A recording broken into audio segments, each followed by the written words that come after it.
હે પ્રભુ, આટલી મહેનત કરું છું ઓફિસમાં તોય કશું લેખે નથી લાગતું.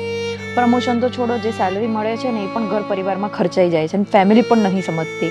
નકરા કકરાટ ચાલે છે, ક્યાંય શાંતિ જ નથી. મારા પ્રત્યે આવો અન્યાય કેમ? હવે તો એક જ આશા છે, અત્યારે જે કોન્ફરન્સમાં જઉં છું, જો એમને મારું પ્રેઝન્ટેશન ગમશે તો મારું પ્રમોશન થઈ જશે અને બધું સોલ્વ પણ થઈ જશે. ફટાફટ પહોંચું, આમ પણ મોડું થઈ ગયું છે. અરે ભાઈ, કશું વાગ્યું તો નથી ને? આઈ એમ સોરી હો, મારી ભૂલ છે, મારે જોઈને ચલાવવું જોઈતું હતું. આઈ એમ સોરી. ના બેન, કશું જ નથી થયું. થોડો શ્વાસ લો, તમારા ચહેરા પર વધારે ભાર લાગે છે. મને થોડો આરામ આપો. ભાર તો આખા જીવન પર છે, પણ ક્યાં હવે તમને કશું કહું? બેન, હંમેશા કહેવાની જરૂર નથી હોતી. ઘણીવાર સામેવાળાનો ચહેરો જ ઘણું બધું કહી દે છે. આ બધું તમે જોઈ શકો છો, પણ ઉપરવાળા ક્યાં કશું જોઈ જ શકે છે? એ જ સાથ નથી આપતો તો તમારી વાતો શું સાથ આપવાની? માણસને ખબર નથી હોતી, પણ ઉપરવાળો તેના ભક્તોની હંમેશા મદદ જ હોય છે. જો કંઈ જીવનમાં ખરાબ ચાલતું હોય તો સમજો કે એનાથી પણ વધારે ખરાબ થવાનું હતું.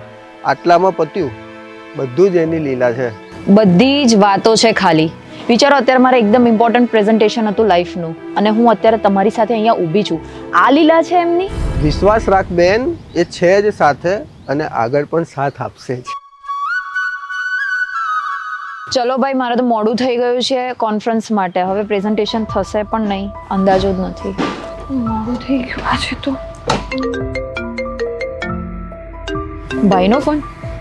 હલો, હા ભાઈ. અરે જીમી, તું ક્યાં છે? તું ઠીક છે? હા ભાઈ, હું રસ્તામાં છું. છે ને, મોડું થઈ ગયું એકચ્યુઅલી રસ્તા. ગોડ, તું હજુ પહોંચી નહીં. તારે જે હોલમાં કોન્ફરન્સ હતું ને, ત્યાં આગ લાગી છે અને ઘણી જાનહાનિ થઈ છે. બિલ્ડિંગની અંદરનું લગભગ કોઈ બચી નહીં શક્યું. તું જલ્દી ઘરે આય પ્લીઝ.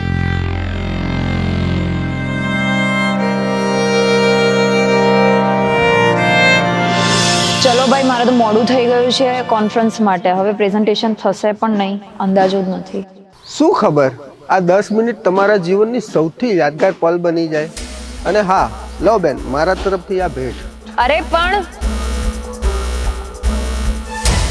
અરે ભાઈ, તમારું નામ તો કહેતા જાઓ. કેશવ.